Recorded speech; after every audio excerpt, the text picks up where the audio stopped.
707 Andrews Tower. Are you ready?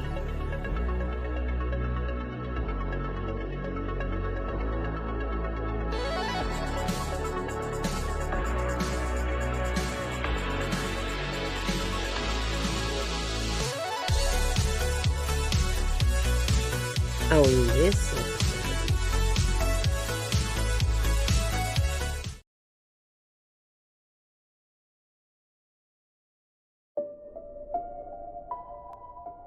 In August 1973, the skeletal remains of a young man were uncovered in Houston, Texas, inside a rented boat shed. He was among the many victims of Dean Corll, infamously known as the Candy Man. Though Corll's reign of terror ended that year with his death, one haunting mystery remains. One victim has never been identified. Known only as Swimsuit Boy, he is the sole unidentified victim of Corll's crimes. Authorities estimate the young man was between 15 and 19 years old, standing 5'2" to 5'7". He had brown hair and good dental health with no fillings.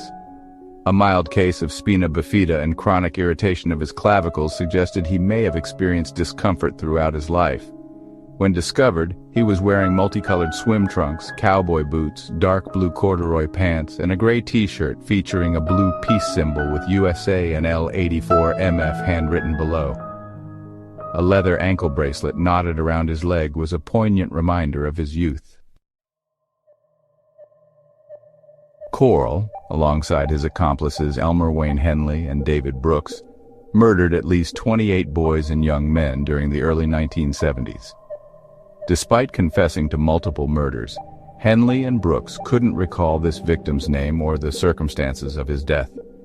Investigators believe Swimsuit Boy may have been killed in the spring of 1971 or 1972. Efforts to identify him have spanned decades. The DNA Doe Project, known for solving long cold cases, briefly worked on his case, but the investigation was paused indefinitely in 2020. In a strange twist, a tipster once sent photos of a boy named Bobby French, who bore a striking resemblance to facial reconstructions of Swimsuit Boy.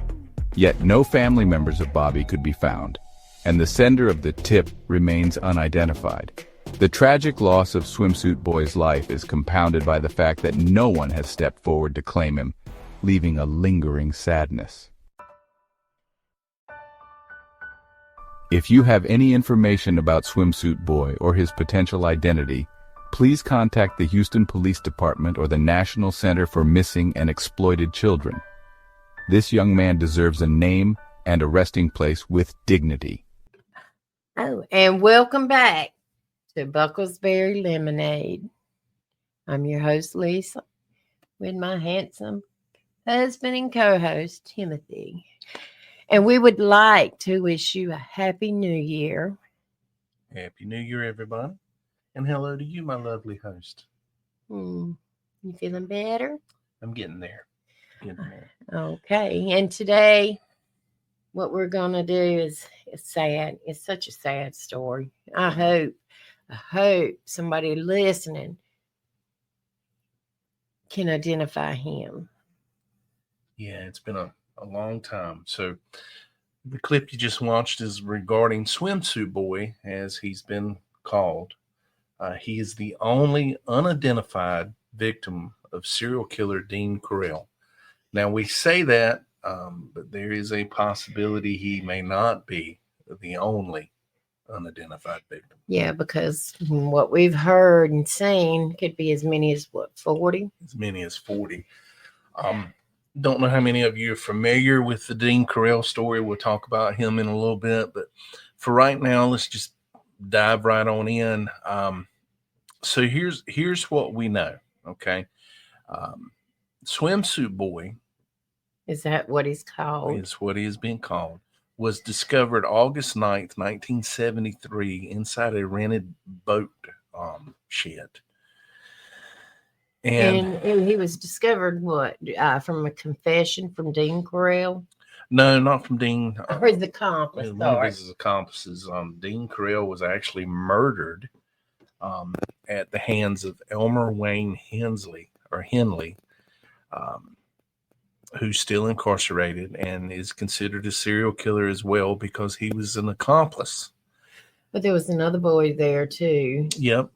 David Brooks was also an accomplice. David Brooks passed away in 2020 due to complications of COVID. He passed away in prison. Okay. And what we know is that the three of them tended to bury their victims in at least three locations: a rented boat shed, which is where Swimsuit Boy was discovered, High Island Beach, and Lake Sam Rayburn. They were all found inside but Swimsuit Boy was found inside the boat shed. Now, Henley and Brooks admit to being present for several of the murders, but they don't recall this particular victim. That's sad. Well, I'm thinking he could have been done before. It's possible because when you get to digging into this, we'll get into Dean Corll's background and everything. Some people from the candy store that, they owned a candy business. The Candy Man. The Candy Man, as he was called, or the Pied Piper. Pied Piper, yeah. Or sack of shit. Well, he's the sack of shit award. He's the biggest one today. Yeah, but it looks like that they're saying they don't recall him, and they may not, because there's so much going on here. There's so many moving parts. It's possible that they did and don't remember because there's so many. Yeah, they could be. It could be that they murdered him and don't recall it because it's the 70s. We know Corll liked to supply them with booze and alcohol. Or booze and alcohol. He liked to supply them with booze and drugs. Yeah. So they could have very well been under the influence. Mm-hmm. It could be that Corll killed this boy without the other two, without his accomplices. Yeah. Because there's some serious grooming going on here. I mean, one of his victims, for example, David Brooks, he first met David Corll when he was only 12 years old. I know. I saw that. And That's crazy. Looked at him as a father figure, and then over time he groomed him, had him enter into a relationship, a predatory relationship, where he would pay David Brooks, certain amount of money to perform, I'm trying to be algorithm friendly, certain acts upon him. Yeah. And that's what. Is he the one that got the Corvette? Yeah. And so, you had all this stuff going on. And it is possible, and we're speculating, we don't know this, but there is some speculation that maybe Swimsuit Boy was a very early accomplice. Yeah. But we don't know that. We don't know that for a fact. So it could have been that either way, what we do know is that his identity is not known. Mm-hmm. We do know that they suspect him to be a person named Bobby French or Billy French. Billy. Oh, is it Billy or Bobby? And I'm getting it mixed up here, aren't I? You are. I'm so sorry. It's Bobby French. Okay.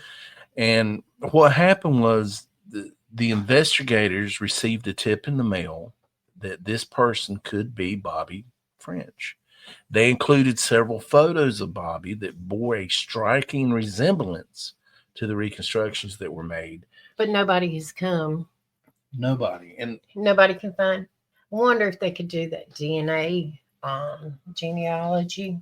Well, I have no idea at this point. I don't either. And see, here's the other thing that brings up a good point that we get into is that there are so many bodies. Mm-hmm. And the way that they were buried, they're all in close proximity to one another. Yeah. You're dealing with the what could be human error. How do we know that the sack of bones that they're contained in a body bag somewhere that they've labeled as Swimsuit Boy is really that person. You know? But see, that's bad through human error. So where is Swimsuit Boy? Yeah. So you run that issue. We do know that DNA testing was being done through the DNA Doe network or project, and they were put on indefinite hold as a request from the investigating agency in 2020. Now, why is that? Yeah, that's what I want to know. Why? Because wouldn't you want to find the people, his family? Because his family's got to be worried. But see, here's the thing. In combing through this and going through all this, they can't find any missing persons reports that could have been filed around this time that match this. Okay, the reconstruction and all that. But when you compare Bobby French, his pictures looks just like the ones they do. They look just like that. And it's amazing to me that that's the part that we ran into. I know I would like, could it be possible maybe he had come from somewhere else, got lost? Well, that's entirely possible. I mean, as you delve deeper into this, okay, Corll had made the comment to one of his accomplices, and I believe it was David Brooks. He actually made the comment that he was part of a child trafficking ring, and that he would pay each boy, Henley and Brooks, each one of them $200 a piece for each boy that they brought to him. And we do know that Corll tended to like them young, anywhere from 12 to 19. 19, 20. Mm-hmm. Interesting. He had an apartment, and they would start to Henley and Brooks would bring him boys. Okay. Which he would torture them. Yeah. But he had made the comment to them that he was part of a pedophile ring. Now, you know what I'm thinking. Go ahead. Now you go first. Let's see if it's what I'm thinking. There was a documentary that came out several years ago. The Candyman, and what other serial killer? The Killer Clown. The Killer Clown, that's the one. John Wayne Gacy. Yes. And there's a possibility they knew each other. Yeah. There's a possibility that there was a pedophile ring. And he could have come from the other part to here. You know, but not only this, look at the size of Texas. Mm-hmm. It's big. Texas is huge. Houston to Dallas is a big stretch. Yeah. You know, this boy could have been from out of state, but he could have been from another part of Texas. It could have been. And that's the thing that we really don't know. He had brown hair, good dental work. They believe he had a mild form of spina bifida. But and the thing about it is too that here's where it gets hairy. They're saying he could have walked with a limp because he would have had a lot of lower back pain. Oh, really? That would have made him a perfect target. It would have. Okay. But there's also the possibility that he didn't have, he might have had it, but didn't show any symptoms. Do you know, though, think about it. Nobody knows him. The other two couldn't remember him. He could have come from the Killer Clown that way. He'd brought him to him before he got the boys working with him. Well, I don't know, because we do know that Gacy liked to travel out of state to do work. So it's possible. I mean, hell, we even know that John Wayne Gacy built a house in North Carolina. You didn't know that, did you? I did not know Yes, that. That ma'am. is where at North Carolina. I can't remember exactly, but Oh my goodness. here's some things that are of interest. Okay, he had a gray T-shirt with a blue peace symbol on the back, and it contained the letters USA. And the letters are believed to be L84MF. There's some debate: is that LB 4MF? We're not sure. So when doing some research on that, okay, what we were trying to find out was that slang? Was that any kind of popular slang for the time? And that's crazy. I don't remember. I mean, we were little, but yeah. But one thing that stuck out to me is I wanted to know, could this have been any kind of military code or anything? Couldn't find anything. That's what I'm kind of. A slang term that was used sometimes during this time period was L84MF. Late for my funeral. Yeah. No, how ironic that would be. That would be very ironic because that's what he put up there, and he's late for his funeral. And he's late for his funeral. So he's never made his funeral. Yeah. So if there was a military tie, we can't find it. Yeah, I mean, it could have been a personalized message. I even checked to see if maybe this could have been used for like a coding purpose at a secondhand store or a Goodwill store. Nothing like that was used at that time. And the shirt it's definitely got that 70s vibe for it. Yes. You know, it would stick out. Yeah. It looks like it would have been an expensive shirt. Even his swim trunks, because they had the little the buckle in front, they looked to be expensive. So I find it hard to believe that this child would have just been never reported missing. I'm not sure, but anyway, it's heartbreaking that this is where we're at. It is very heartbreaking. And like we were talking about with Dean Corll, okay, they suspect that the Hispanic crimes was from the law enforcement was between 1970 and 1973 that we know about. Yeah. But there are workers who were within the candy factory that said they know that he was burying something out behind the candy factory in as early as 1969. Well, they needed to do something back then. Well, they didn't report it because what he told them was he was burying outdated, expired candy. Well, and he said he didn't want anybody digging in the trash for it. That's weird. That is weird. That would have made me. Whew. So even back then, that's kind of creepy. You don't bury candy. You take it, you throw it away, take it to the dump. Yeah. So, but let's talk a little bit about Corll if we can. We know. I did not know he was honorably discharged.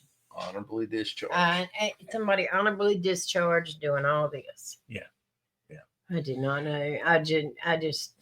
And we know that of course we've got another podcast coming out about the psychology of serial killers. Yeah. I'm a little late on that one, but I'll get it produced. But we know that his motives usually involve sexual sadism, possession, and control. Yeah. He wanted to be in control. I guess maybe because his mama was kind of domineering. I mean, she made him go to move in with his grandma. Yeah, he was not a good. She was very protective of both of her sons. Yeah, and so that could have come from that. We know that the marriage between Corll's mother and father, they had a lot of arguing, and they divorced sometime around 1946. 4 years after the birth of their younger son, Stanley Wayne Corll. Yeah, and they say Corll rarely associated or socialized with other children. But at the same time, he would show concern for well-being of other children. Very sensitive to any form of criticism or rejection. He had an undiagnosed case of rheumatic fever as a child. He was a shy, serious child. And joined the club on, I had rheumatic fever. I did not know that. Yeah, sure did. And which is a result, Corll, as well as myself, had a heart murmur. Okay. His parents attempted reconciliation and they remarried in 1950. Yeah. So, then they moved to Pasadena, Texas. Yeah. But I find it interesting that this guy just flew directly up underneath the radar. He did. He would. You would have never thought. And the thing of it too is, like, David Brooks first met, David Brooks being one of the accomplices. Yeah. He first met David Corll in 1967. He was 12 years old. He was only 12 years old. And nobody found this weird that you're hanging around with a 20-some-year-old guy. And you're 12 years old. Well, you're 12 years old. You think you're big and bad. But I would have kind of... They were going to school. Okay, I know in the 70s, but they were still kind of protective over their children, weren't they? Yeah. So I don't know how they let their children... What about David Brooks's family? Did they make any comments? Not really. They divorced early on in David Brooks' life. Father moved to Houston. Mother relocated to Beaumont, Texas. And when David Brooks was 15, he dropped out of high school. Oh. Went to Beaumont, lived with his mom. Oops. Sorry, guys. Went to Beaumont to live with his mom. And whenever he visited his dad in Houston, he was allowed to go stay with Corll. And I mean, like, spend the night. That's weird. And so Corll's home became like a second home to David Brooks. David Brooks actually viewed David Corll as a father figure. Mm. I mean, he said that he was kind to him, would give him money. But now you figure he's 12. Now we're moved up to the time he's 15. That's 3 years of grooming right there. But I think why he got so close to him was Corll was the first adult male who did not mock his appearance. I mean, what was wrong with... Didn't mock his appearance at all, and what was David Owen Brooks? I mean, was he something wrong with him? I think he just being a kid. That's yeah. You're growing up in a world that is changing, because you think about this. Now he grew up in a time to where we've got the Vietnam conflict. The world is changing at a rapid pace. You've got the old guard, so to speak, the 40s, the 50s, the Marine crew cuts. Now we're entering the 60s and the 70s. You've got long hair, a time of freedom. Things are changing a little bit, and I think that's what you had here, Yeah. And then you go over to Elmer Wayne Henley. Mm. Okay. And Henley is currently still incarcerated and will be. And they attribute his victim count to be at least 7, including Corll. But he claimed self-defense in killing Corll. Yeah. I don't feel sorry for him on any level. It was ruled to be self-defense. So Elmer Henley was born on May 9th, 1956 in Houston, Texas. We know that. Okay. He was introduced to Dean Corll in the winter of 1971 when he was 15. So again, he's got a pattern of hanging around young boys, Yeah. Now, do you see what he said about him? Yeah, it's crazy. You know, I know. um, he suspected that he might have been homosexual or gay, and you, you know, I won't get into a lot of that, but Yeah. I'm sure that went on. But anyway, Mm-hmm. when Henley began spending a lot of time at David Correll's house, Correll told Henley he was involved in organized theft. And David Brooks, the three of them, would go to several addresses and steal stuff. And they'd get paid money. Yeah. So you got the excitement of we're hanging out with an older guy. He's giving us money. We're breaking in places. We're stealing stuff. And that would never be fun to me. I'd be No. too scared I got caught. But at that same time, according to Elmer Henley, he began to be aware of a pattern of disappearances in his neighborhood. Yeah, so he weren't doing that then. No, at this point, they're just breaking in houses and having a good time. You know, Well, if he knew it was wrong, he should have left. he should have, but then you get into the whole psychology of it all. Yeah, which is what we're going to do next. It's fun to all of them. You know, I don't see how the killing would be fun. I don't know about that. I don't know, because some of this torture that was going on here. Okay, now check this out. And here's my disclaimer. Okay, some of this is graphic. So if you don't want to hear it, you might, or if you got kids around, you shouldn't be listening to this podcast with small kids around anyway. But no, they would yank out the pubic hair of their victims. Oh my goodness. Yes, I remember that. They would gnaw or chew on their genitalia. Oh my goodness. We do know that they would insert glass beakers. In other words, they suffered. Yeah, they suffered great. They would insert these in their urethra. And then smash the glass. See, David Correll had this board that he had made where these young boys were tied to this board and tortured. Torture would go on over a long period of time. So this guy was sadist. I mean, he was sick. He was, and he didn't look like it. You know, well, they never do. No, they don't. You know, and so anyway, all this happened.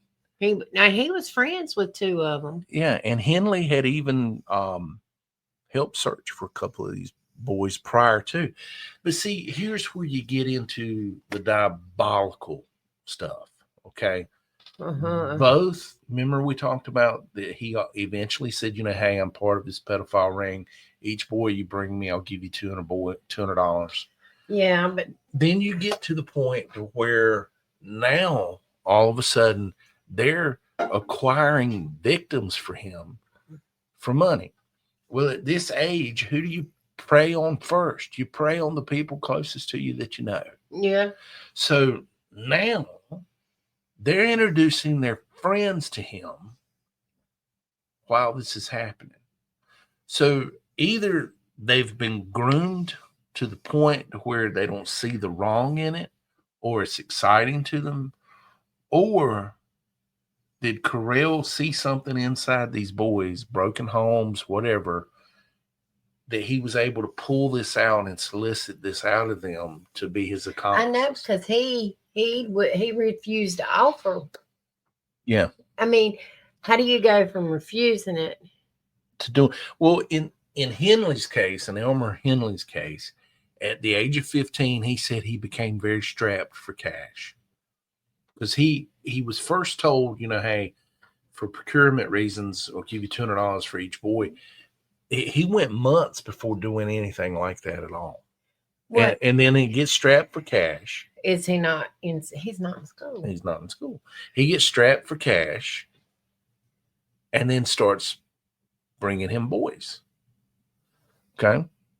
And what he told police is that in early 1972, he decided he'd help find a boy for David Correll because of his financial circumstances. Now, at Correll's home, Henley devised a ruse in which they would lure a boy to the home, and then they would cuff the boy's hands behind his back and then con the victim into placing the handcuffs upon himself. First he'd handcuff himself, get out of the handcuffs, and then say, "Oh, by the way, I bet you can't get out of these handcuffs." And the boy couldn't get out of the handcuffs. And see, the thing of it is, he knew it was wrong. Yeah. But then he turns around and does, Yeah, Corll would pounce on them and tie their feet and he hands. knew what he was going to do to him. He knew exactly. He knew exactly. Know. Well, he was present for a lot of it. This ain't new to him. This guy, you can't paint him. You can't paint Brooks or Henley as victims. They are full-blown accomplices. I know, but they were. I'm just trying to, in my mind, how do you go from I know it's wrong, no, to I need enough money, I'm willing to take somebody unsuspecting in somebody's house. I know they're going to do god-awful things with them and then kill them. How do you go from one mindset to the other? Yeah. Well, they would often leave the house initially, believing this person had been sold, and maybe there's some kind of mental defect here. Maybe they're not understanding their actions. I don't know. I don't know either. Okay. But they would take the money. Okay. And so we know that eventually they started participating in the murders. An 18-year-old friend of his, and that's some kind of friend. Yeah. Well, remember I told you who are they going to approach first? I know, but that's friend. And then this went on for quite a while, and we do know that in the spring of '73, Henley attempted to enlist into the Navy. He was rejected because he had dropped out of high school. His IQ, we question their mental capability, but his IQ was 126. So he was not stupid. I couldn't leave anyway if I did go. Yeah. He knew Dean would go after one of my little brothers. Yeah. So there's fear. Yeah. Between June and July 1973, the three of them killed a total of 7 victims between the ages of 15 and 20. And at least 5 of those, Elmer Henley participated either in the abduction or the murder. Okay. Now, that leads us up to August 1973. Okay. Henley brought a future victim, that would have been 19-year-old Timothy Corll, to Correll's home upon the promise of a party. Hey, you want to smoke some marijuana? Get high. Maybe make a little money. And so, anyway, they left to go buy sandwiches. And when Henley and Corll later returned to the home, they brought a 15-year-old girl with them, Rhonda Williams. And Corll was furious. Dean Corll was pissed that they brought a girl, to the point that he pulled him aside and said, "You know what? You've just ruined everything." There is some speculation that at this point, this defense, that's where he gets self-defense. That's where he gets self-defense. They feel like at this point that he knew he was going to be killed himself. And this is the same one that walked in on him with 2 boys on that torture board, and he got a Corvette out of the deal too. So anyway, his friend, now Timothy Corll is his friend. Yeah. And they've known each other for years. So he gets handcuffed, and they had been bound and gagged and were laying alongside Henley on the floor. Corll then dragged Henley by his handcuffed hands into the kitchen and placed a .22 caliber pistol against his stomach, threatening to shoot him. Henley pleaded for his life, promising to help and participate. Now, this is Henley's version of the story. We don't know. Yeah. Okay. Maybe this is, I guess the other 2 cooperated with him, but Anyway, he agreed. Dean Corll agreed, and he untied Henley. Then they carried Curley and Williams back into the bedroom and tied them up on opposite sides of his torture rack, with Timothy Curley on his stomach and Rhonda Williams on her back. Henley at this time was handed a long hunting knife and ordered to cut away Williams' clothes, insisting that he would essay and kill the youth, as Henley would do likewise to Rhonda. They began cutting away the clothes, and as they were getting ready to assault them, Tim Curley looked at Henley and says, "Man, is this for real? Are you really going to do this?" To which he replied, "Yeah." And then he asked him again, "So you going to let this happen? You just going to let him do this to me?" Mm-hmm. Now you think about this, okay? Imagine, and I won't mention her name on the air, but your best friend who's like your sister. Okay. You imagine the shock and fear that she would have if she realized you just lured her there. I know. And all of a sudden, can you imagine the power and the emotion that you're feeling right then? The power of that emotion. Yeah. It's overwhelming. Mm-hmm. So he grabbed the pistol. Henley grabbed the pistol and he told Dean Corll, "Okay, you've gone far enough, Dean. It's got to stop." Yeah. Dean, even with a gun pointed at him, didn't back down. Now you got to figure this guy is crazy as hell. All right. Yeah, he's liable to do something. He's crazy as hell, and he's military trained. Yep. He didn't back down. Nope. He didn't back down at all. And he walked toward him shouting, "Kill me. Kill me. Damn it, kill me." And it was at that point that he opened fire. Won't do it. Yeah. He opened fire, shot him in the head. Corll continued to advance, which I find that a little hard to believe. You done shot him in the head, but shit happens. People live through. Yeah. And so he again fired another 2 rounds. 2 rounds, hitting him in the shoulder. He staggered out of the room, and he fired a total of 3 more to the rear and right of his shoulder and upper back, which killed him. He released his friends, and then they phoned the police department. We know maybe if he'd have been smart and not said nothing, he might have been one of the victims too. He could have. He was heading that way. I think he was heading that way. And interestingly, when you read about this stuff, David Brooks, you just don't find a lot of information about him. I know. Okay, you don't really find a lot of information about him. But when I was doing the research for this podcast, getting back to Swimsuit Boy, okay, they cannot figure out who this young man is. Bobby French, if this is Bobby French, and it's a striking resemblance. It is. I mean, y'all need to look at the picture. It looks a lot like him. And guys, we've skipped over some of this, but the whole point of all this is to get you curious enough to go online and look. Suppose you are from Texas right now listening to this. And and maybe you see him and you're like, that looks like my aunt's son. Yeah, maybe it jogs a memory. Maybe my third cousin went missing in the early 70s and Yeah. I've seen a picture of that boy somewhere. Yeah, and then there you go. But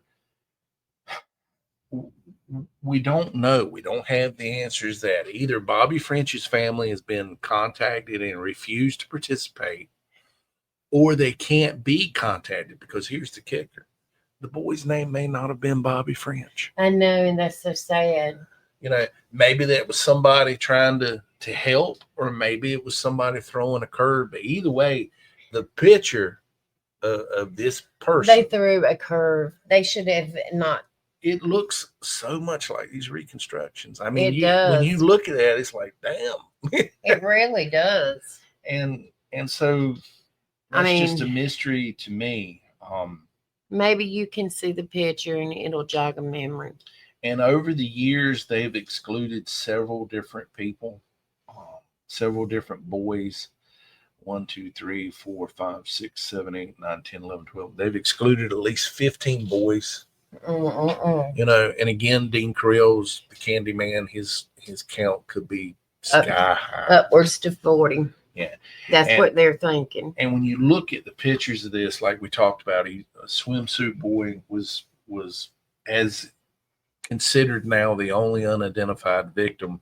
I don't believe he's the only unidentified victim. I don't think so either. But when you look at the pictures, and they're in the video of the boat shed, the amount of bodies that were in that boat shed. How didn't he remember where he buried them all? Well, you know, I guess they just, you know, here's where we buried them, and, you know, good luck just with maybe who they dumping are. them on top of them, if nothing else. But if the boy he had on a pair of corduroy pants, pair of boots, the shirt we talked about, and the swim trunks. Yeah. So he had those swim trunks on for a reason. He was going swimming in his mind. Yeah. Okay. And that tells me he probably got lured there under the pretense of playing at the beach or in a pool or something. And we know he could have been between 15 and possibly 19 to 20. I'm going to err it on the younger age because, you know, one of the oldest victims here was 19, 20. He liked them young. Yeah, he did. He liked them young. He did. But guys, as we said before, Swimsuit Boy was discovered on August 19th, 1973. They feel like that he probably died sometime between 1970 to 1972. Okay. So there's no telling how long he was buried in that boat shed. At least he's out of the boat shed now. He would have been between 5'2", 5'7". They do believe this cause of death was strangulation because the hyoid bone here in the throat was broke. And that's what we know. And hopefully somebody that knows something. If you see that picture and it jogs a memory and you think you know seen that picture somewhere, or maybe you knew somebody way back then that looked like that. Yeah. It's just crazy. Yeah, you know, and it's just a total crazy thing. But they do know so far they've accounted for at least 27 boys between the ages of 13 and 20 buried within those 3 locations. And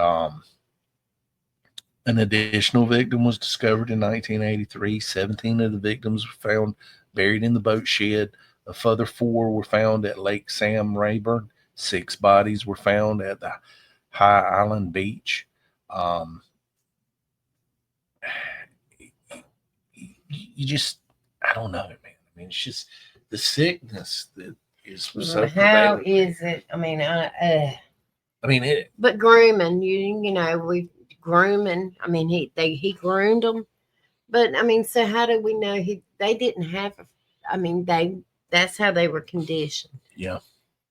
And even when they got older, because that's what they've known. Yeah. And so that really brings us to pretty much the close of it. I mean, we've kind of glossed over a lot of things. Yeah. But the thing that is interesting to me when you get into the psychology of it all, but could there have been a connection between the killer clown and the Candyman? I think there could have been. I don't know who can prove it, but well, that's a very deep thing. I've watched part of the documentary, haven't watched all of it, and it makes you wonder. You know, that would have been a whole network that spanned across the United States. Mm-hmm. There would have been exchanges of pictures and videos and boys. So, like, Swimsuit boy. That's like I was saying, he could have come. Not saying he did, but he could have come from somewhere other than Texas. He could have, and like we talked about, Texas being so big, Dallas to Mhm. Houston or Beaumont either. Beaumont to Houston is what, 85 miles or so, 86 miles, somewhere Yeah, around there and back then they didn't have all the communication stuff they got now. that we have now. Mm-hmm. But guys, that brings us to an end of our podcast. We hope you've enjoyed it. If you have any idea, any information as to the real identity of the swimsuit boy, one of Dean Corll's victims, and right now considered the only unidentified victim, please contact the authorities. Please. And with that, we hope you have a happy new year. A happy new year. And we hope to see you soon. And with that, happy new year and a good night. From the Bucklesberry Lemonade crew. Thanks, guys. Good night.